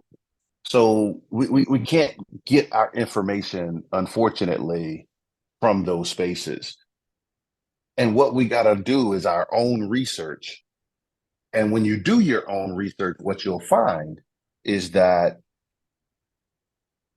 it's costing us, as a country and as individuals, it is costing us drastically for racism to still be an issue today. Yes. Citibank did a study, and they came back and found that racism in the workplace has cost us 16, I think $16 trillion to the GDP. Wow. $16 trillion because of lost revenue, because of jobs that can't be created, right? Because of um, economic disparities, all of these different factors, right? And then this is what I want to read this to you real quick. This is Harvard Business Review put out an article called "Getting Serious About Diversity." Enough Okay. already with this business case, right? And it answers speaks to some of the concept of, how does diversity benefit me? Like, why Right. why should I do this, right? Like, what's Right. the economic value? And this is what it says. It says, while there is a business case for diversity, one that rests on sound evidence and an expansive definition of what makes a business successful and the presence of facilitating conditions, we are disturbed by the implication that there must be economic grounds to justify investing in people from underrepresented groups. Why should anyone need an economic rationale for affirming the agency and dignity of any group of human beings? We should make the necessary investment because doing so honors our own and others' humanity and gives our lives meaning. If companies' profits come at the price of our humanity, they are costing us too much. And if Absolutely. diversity initiatives fail to reckon with that trade-off, they will amount to little more than rearranging the deck chairs on a sinking ship. Yeah, no, that's so well. I mean, I love that when they talk about the dignity, right? The access and dignity of the human being, right? And I think about, I mean, anything taken to its extreme becomes its opposite, right? Capitalism, really good system, but then if you take, sorry to say, different opinion than I had before, but Jack Welch capitalism, you take it to its extreme, it loses its human dignity. And if you Mhm. lose human dignity, what's the point? then we're all in survival mode. Exactly. What's the point? And so I think that's, I mean, that is very well said. I appreciate you reading that, and I'll put that link to that article in the show notes as well, because I think that's very well said. It's, basic human dignity and respect is something that's above anything else for all of us, and every major religion in the world teaches us that our basic, I mean, our total civilization is based on that common understanding. So I What are think we that's, teaching our kids? yeah, no, absolutely. When we make decisions in the workplace, how are those decisions impacting what we're teaching our kids? What are we teaching our kids about what the workplace should look like? Yeah. In a world that is increasingly becoming more and more diverse. Right. Are we setting our kids up for success for the future? Right? Like all of this is on the line. So we don't get to just act and behave and think that has no consequence. We're just going to continue, padding our pockets and being as successful as we possibly can, and we're going to do it all by a lonesome. That has real life consequences, So let and me we're ask you a seeing question. day by day. What do you tell the people then, Shane? Like, for example, it was sometime recently where the babies being born in this country are whites are now not 50%.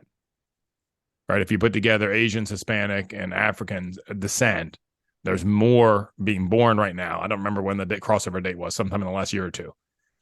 So what do you say to people? Say, hey, we're not even the majority anymore. How is that possible when we're not even the majority anymore? What do you say to that? I say, if you know your history, white people were not the majority during slavery either. And they definitely weren't in South Africa as well. That's for sure. Right? But they It's held all all the positions about of power. all the positions of power. And that's still the case today. If you look at the board, if you look at boards of companies, if you look at executive positions in companies, if you look at even in politics, it's becoming, much more diverse than it was. But going from 1% to 2% is 100% improvement, but it's still not very much. Yeah. Right. Yeah. Think about something, man. This is something that gravely disturbs me. I've lived an extremely diverse life. I just have playing ball in Europe and Yeah. having friends from all over, very different backgrounds. Like even today, like my friend group is extremely diverse. I'm very proud of that. I've gotten a chance to spend a lot of time with my white brothers and sisters in Nashville, and almost almost all of their kids listen to rap and hip hop. Almost all of them, right? Where do you go to listen to rap and hip hop in Nashville? I mean, I'm not big in the music scene, but I can't think of any place right now. Right? All right. Like I can think of a lot of places for different other this types is of music. Right. yeah, And I'm not big this in the is music. Music City. Yeah. Music City. And I can think of a lot of places. If I want to get some old time country, I can hear a lot of places for pop, gospel. I can't think of any club that's, I can't think of anywhere I would, if I wanted to go listen to rap, that I could go to tonight, for example. Yeah, that's a problem. Yeah.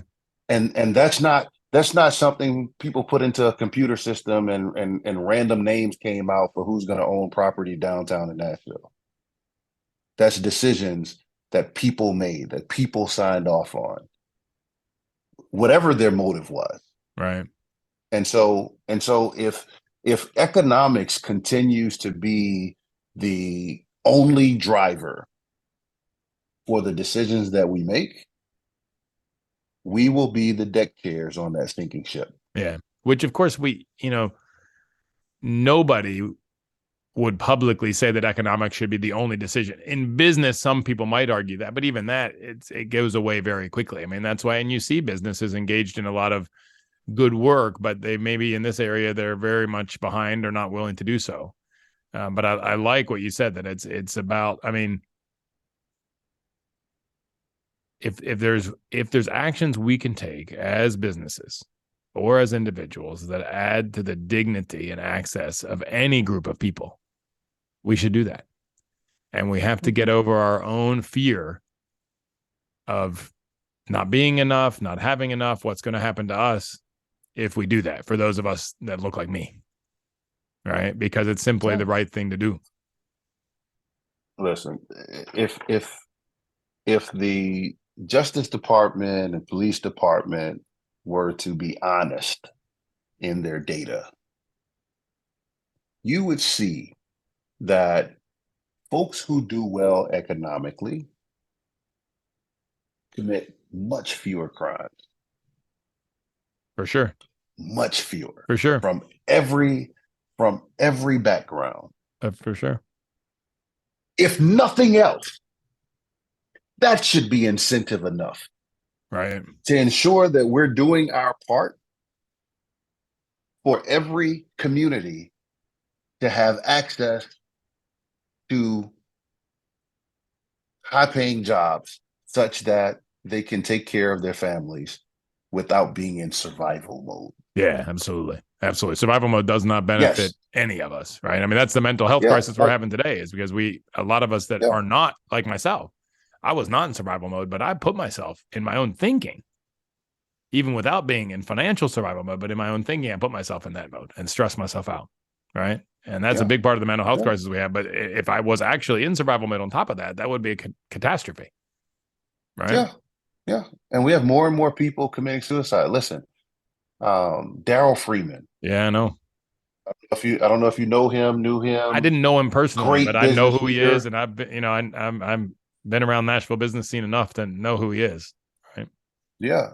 Phenomenal man, very Yeah. philanthropic, like really put in the work and Yep. and made himself a millionaire Yeah.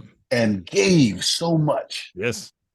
And on the outside looking in, Look perfect. it looked like he had a great life. Yeah. And not And my just man rich, committed mentoring, active suicide. in church, 10-time Ironman. I mean, Yes, yeah. all of this. My man committed suicide. Yeah. And I will never forget. And listeners, if you want to go and look at this, it's on, you can YouTube Daryl Freeman board meeting at MTSU. And MTSU has a Black chancellor. And in that board meeting, Daryl Freeman called out other board members who had treated him despicably as a board member, as a Wow. graduate of MTSU, Wow. as one who he was literally would use his own plane to fly the president to various other places and to bring kids and put up his own money to do scholarship program, all of this stuff, right? And the reason I bring this up is because far too often we think that because a person of color is in the space, because a woman has worked themselves into the space, so they're sitting at the same table, that everything is just all good. And because we don't do life together, we don't realize that while we're at the same table, we're having two drastically different experiences. Right. And even though I'm a millionaire, I'm still in survival mode because of the way I'm being treated. Mm. Mm. Right. So we got to do a better job of getting outside of our own bubble, and this might sound harsh, this might be tough, and I promise you I'm saying this with all the love I have in my heart. Life in America is not as white people experience it. Yep. It's It's not. very incomplete, for sure. Yep. It's not, man. It's not. I can't tell you how many times things happen and my white brothers and sisters are like, I didn't see that. I didn't even know that happened. I didn't even hear that. Life is not how you experience it, man. What's one example you would like to share of that? Something that would put that point home to people that are, that you can't see what you don't see. You can't see what you don't know, right? I can't tell you what a banana tastes like. You have to eat it, right? Or, orange, whatever. I can't explain it to you until you've had that experience. So if I don't know what I don't know, what's one thing you could share with me that might help me at least approximate something that I don't know? give you an example. One of my mentors became the first Black CEO, president CEO of this organization, nonprofit, and um, organization had been around for 100 years. The person who was in the president CEO role before them was there in that position for 10 years. During that 10-year period of time, that president CEO, who was a white woman, never got a review. Not one time in 10 years. There was never a review. From the board of My directors. mentor from the board of directors, my mentor in their first year in the position, the board required her to go through a review. Wow. Wow. And that's the thing about racism. It always comes across in a way that can be easily explained. Right. And say, well, we changed Well, CEOs and we realize we need to improve our process and we need to have reviews. yeah, And nobody can yeah, argue with that, but it's still a fact, like yeah, right there in your face, right? yeah. That's racism. It's always been that way. It's things that you can explain away. Even to the extent that you take somebody's life, Right. you can go and sit in front of a room of peers, a jury of your peers, and they find you not guilty for murdering a person of color, because racism can always be explained as something else. Always. Life is just not how you live it, man. It's just not. It's just not.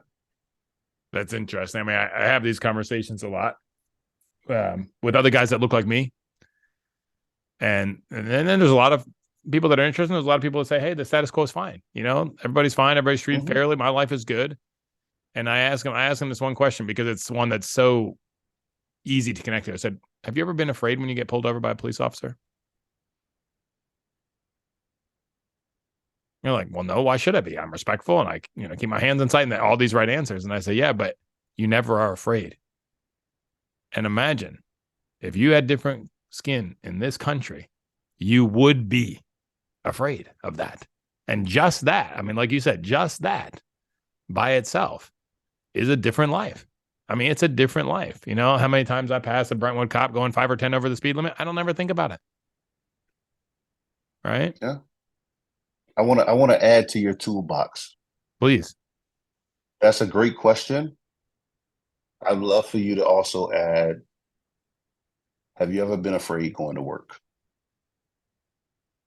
Like walking in the door, like showing up at work.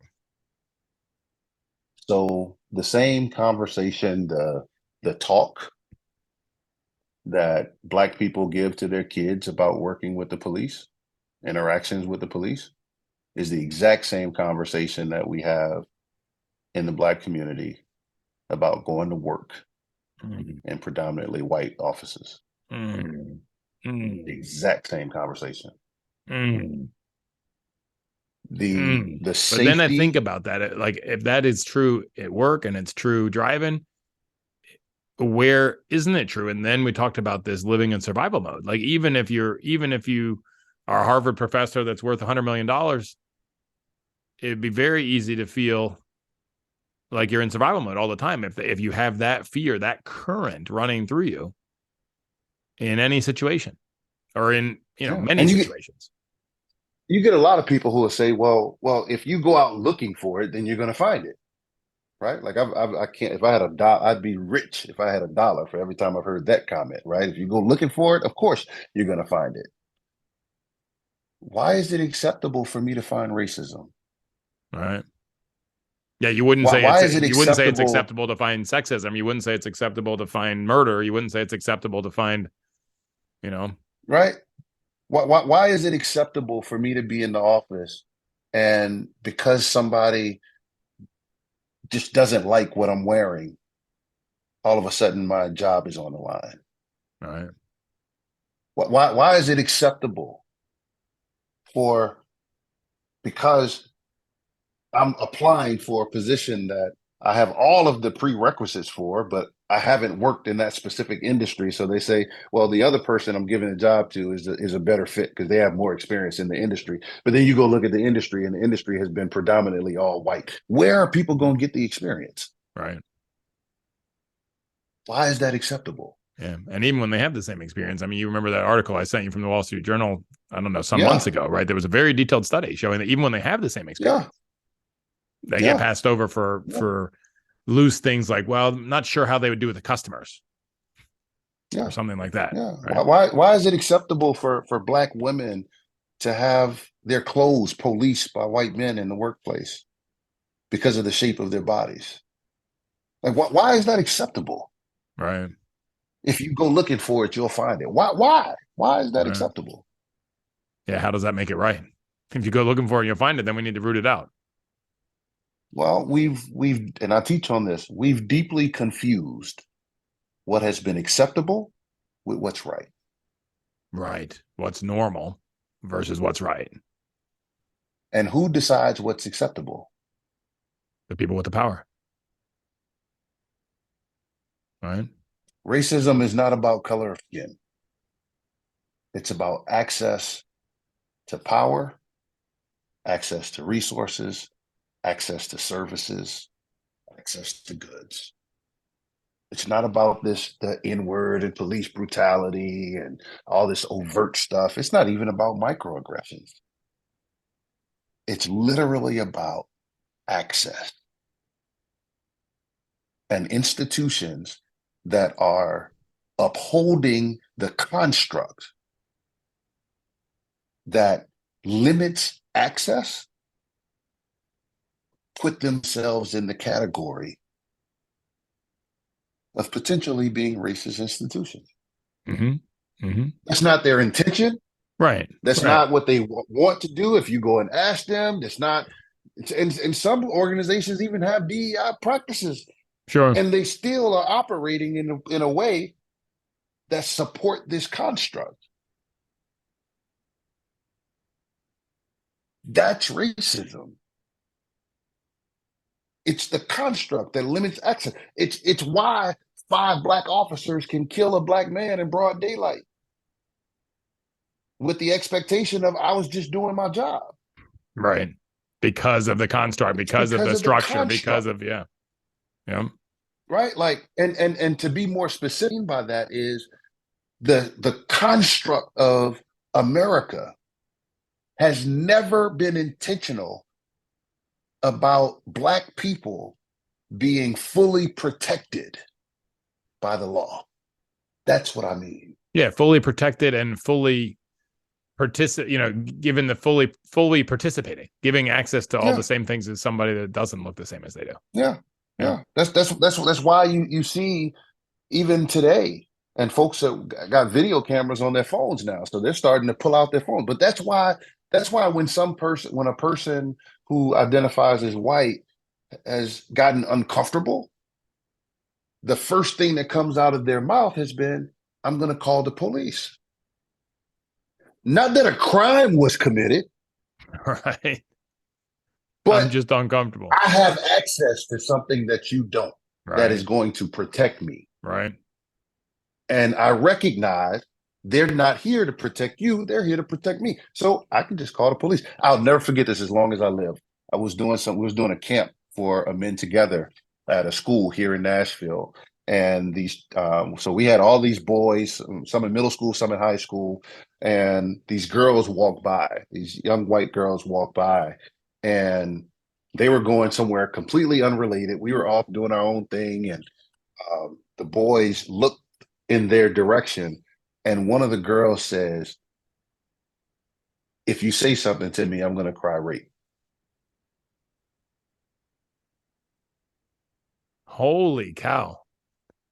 So of course, I had And to. that's within the last few years. That's not 1960. Yes, yes, I mean, that's wow. yes, here in Wow. Nashville. But that's what's been taught. Emmett Till was killed, drugged by a truck because somebody said he whistled at a white woman. Right. The movie and the book To Kill a Mockingbird was for the purpose of protecting a white woman. The first movie that was shown in the White House was The Birth of a Nation, which was literally the Ku Klux Klan being created because this white woman jumped to her death running from a black man. This is historical. Yeah. And it's still impacting us today, where a young girl in school, that is what she says out of her mouth to a young black boy. Yeah, that's unbelievable. That's unbelievable. That's the construct of racism. Yeah. Right. So even when you think about entrepreneurship, I was so afraid to start my business.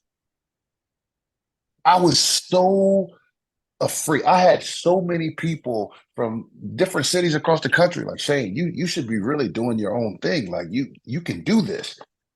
But you know what I had in the back of my mind? How many times in our history in the United States has a white person decided that a black person had gotten to be too big, had made too much money, and they made it their mission in life to tear them down? When I started doing work with, and I can talk about this because it was documented that we did some work with a school system, and when I started doing that work with that school system, one of the parents had my company privately investigated. Yeah. And I know which school system you're talking about. Right? Like that still happens today. Yep. And it's a direct threat to say, you might be doing this, but don't forget who you are in America. Right. And how does that feel to you? Like, I mean, right now, talking about 2023, this was probably 2022 when this happened, 2021 or 2022. Yeah. I know what you're talking about. Yeah. How does that feel? I mean, you're a successful African-American man in this space, and still you have this not so covert threat to your livelihood, to your, not just your vocation, also your avocation. How does that feel to you? It's terrifying. It's absolutely terrifying. Like I literally told my mom, my business partner, I said, we're living in civil rights right now. Yeah. Like that's what this is. And then I think about that for me. If it's terrifying for you, Shane, what's it like for somebody who doesn't have your platform? Yeah. Right? What's it like for a guy that hasn't had a Vanderbilt education, that hasn't had these mentors around them to build? I mean, you're right. I can't see that. I can't feel that from where I sit. All right. I sent, I'm in this group text with some other Black professionals in Nashville, and we were talking about what happened in Memphis. And just this morning, I sent this text and I said, while I love my university, I love Vanderbilt. The reason that you see me wearing Vanderbilt stuff all the time, the reason you see Vandy on my truck that I drive, the reason my golf clubs have, like the reason you see Vandy around me all the time is because of the hope that in the event that my life is in danger, that my association might keep me alive. Shit. That's why. Oh, I love my university. I love the people. It's all good, but that's why I do it. So the reason you do it is to break the pattern that in a life or death situation, somebody that could take your life will stop for a second because they see a star with a V in it. Yep. And at the very least, never they would crossed know. my mind. Never crossed my mind. I mean, I understand it, but that never crossed my mind. Yeah. At the very least, they'll know you kill me, they're going to investigate it. Right. Like you're going to have to answer some questions. Right. At the very least. Wow. I might still die anyway. Right.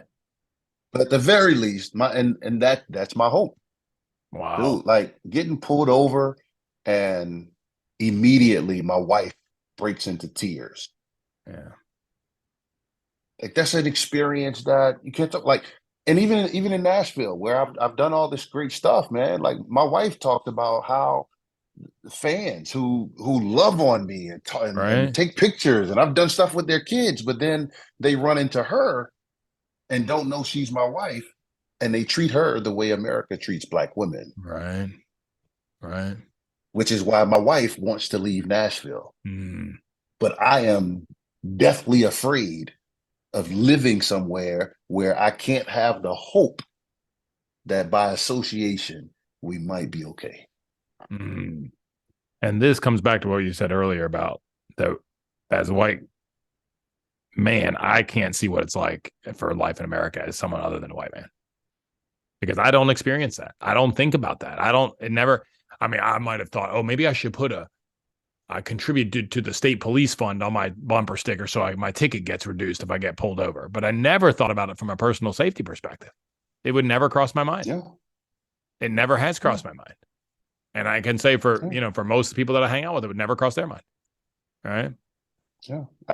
I know you saw this in my book. A woman that was my supervisor at the YWCA, woman who, we had been on trips together. We had talked about so much and just shared vulnerably. And she told me with, unsolicited that she was an ally. And this is the same woman who lied in an executive team meeting saying that I had I had been sexist towards 7 other women in the organization, and they all left the organization because of me. Just lied. Where does that come from? Where is that coming from? And the only and I don't have any, I can't say that things would have been different. I feel like things would have been differently. I think the only thing that really saved me is that we had a black CEO, Mm, and she decided to do a full investigation versus taking her word for it. right. I believe with my whole heart that had we not had a CEO that did a full investigation, it would have happened the same way many other instances have happened, where you just take the person's word for it. And now my reputation is completely ruined. Right. Right. And they did the investigation. All of this is in my book. They Right. did the investigation and found out that she was lying. They came to me and asked me what did I want to do. Here's the interesting thing about this. One would think that having gone through that I would retaliate. Right. That'd One be the would normal think thing that to I do. would Right. want, right? That would be the norm. And that's a fear that a lot of people have, that because of how Black people have been treated in America, that at some point, Black people are going to retaliate and Right. revolt and all Yep. this stuff. But over history, that has never happened. It has always been about nonviolence and peace and just wanting to be recognized as an American citizen. And as a And human so, you being. know what Right. I said? And as a human being, you know what I said? I said, I just want her to apologize in the same space that she made this accusation. Perfect. She wouldn't do it. She quit. Wow. Wow. That's racism in America. And And I'm she not gets, and now keep in mind, she gets to go on and build a career and do all the stuff that she wants to do in Nashville. And nobody knows that that's what she did. right. There's no consequence for it. There's no Even consequence though she for it. almost took out your whole life. Yep. Yeah. I'd have had to relocate. I couldn't have stayed in Yeah. Nashville. Yeah. Now I really appreciate it, Shane. I mean, I like to talk a lot. I'm not speechless very often. I've been speechless 3 or 4 times today with just having my jaw dropped open. And so I appreciate you sharing your experience vividly enough that I can start to see maybe a little bit what it's like. And I've still got a long way to go on that, but I really appreciate you sharing that with us. And I, I'm really grateful for who you are. I'm really grateful for you being willing to have these conversations, to have these tough dialogues to wade into the most difficult space there is right now on two fronts at the same time.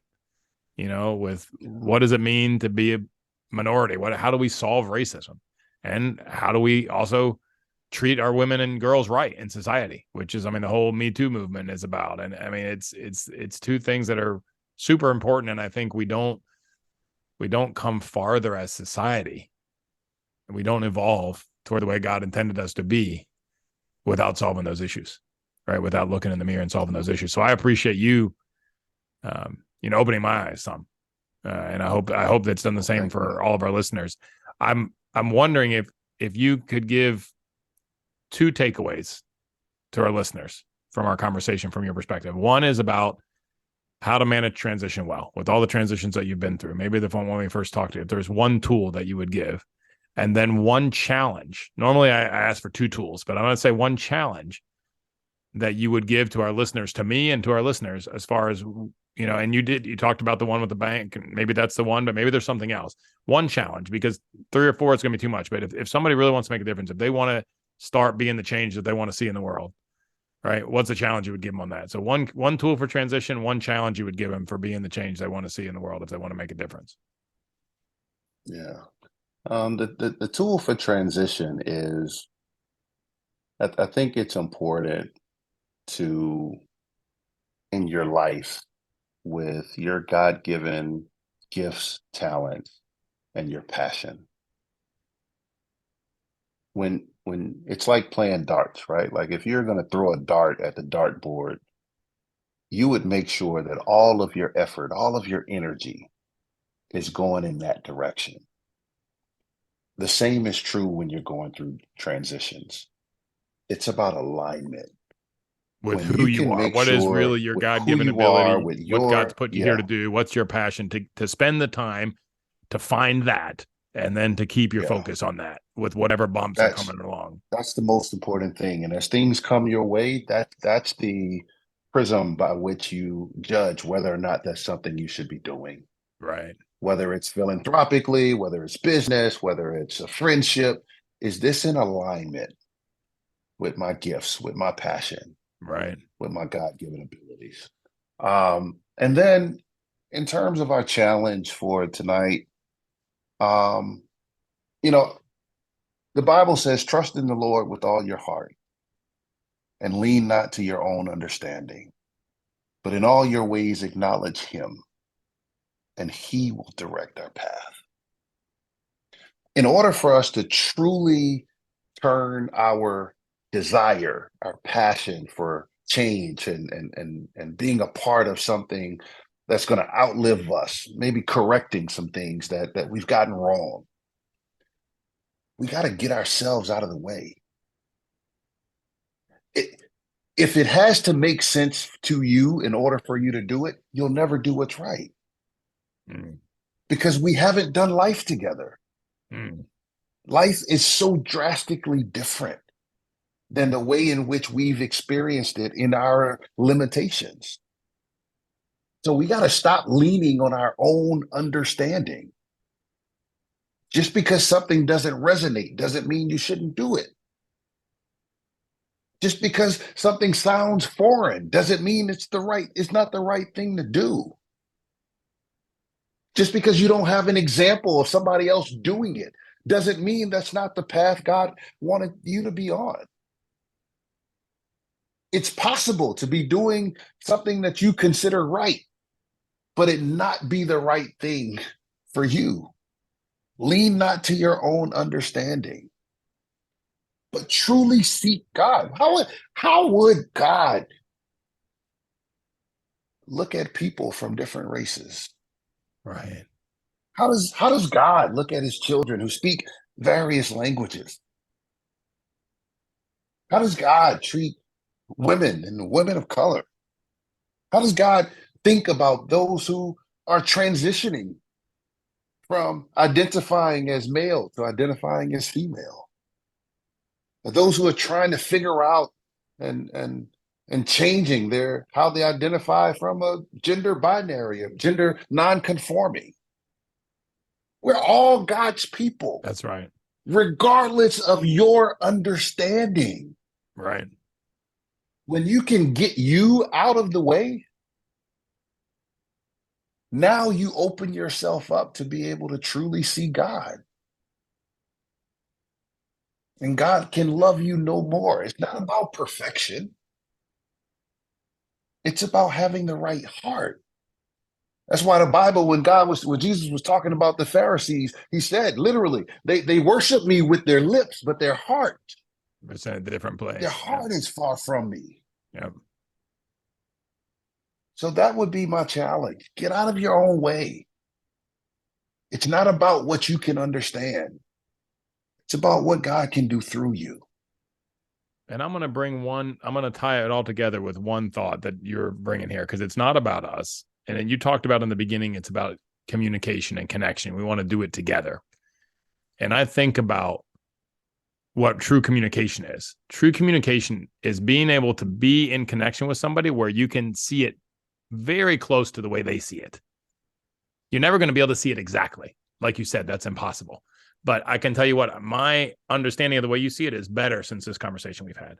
So that would be my challenge to my listeners, is to go meet somebody who's different than them in whatever way and see if they can understand, see if they can get in communication with them, see if they can understand the way that they see it.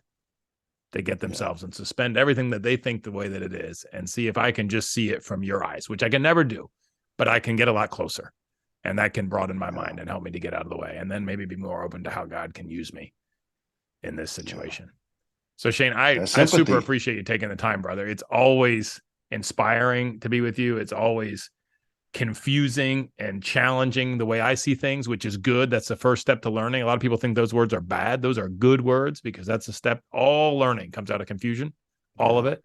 Yeah. So that making things confusing in the beginning is really good. And I appreciate the passion and the mission that you're on. I'm inspired by the focus that you have in your life, and I'm in to support it as well. So thank you so much for all the steps that you do and being so transparent with what you're doing and sharing with what's going on with your life. And I really honor what you're working on, and I'm glad to be in a very small way part of it, and listening to your challenges and helping me learn and grow. I really appreciate it, my friend. Well, I appreciate you, brother. Appreciate your friendship and how we've gotten a chance to get to know each other, spend time with each other's families. It's certainly been a blessing to me and my life and to my family. And so thank you for sharing this platform. It's always a blessing to spend time with you. Thank you, brother. Take care. I can't wait to hear what action you are taking. Connect with me on LinkedIn or our website, lifeintransition.online, and let me know. Let a friend know too. It could be a huge encouragement to them and keep you on the track. Thank you so much for joining me today. Make sure you subscribe wherever you listen to podcasts, and it would mean a lot to me if you left a review and shared this episode with a friend. If you want to learn more about me and what I do when I'm not podcasting, please visit me at artblanchford.com. Thank you for listening. Together, let's make the most of life in transition.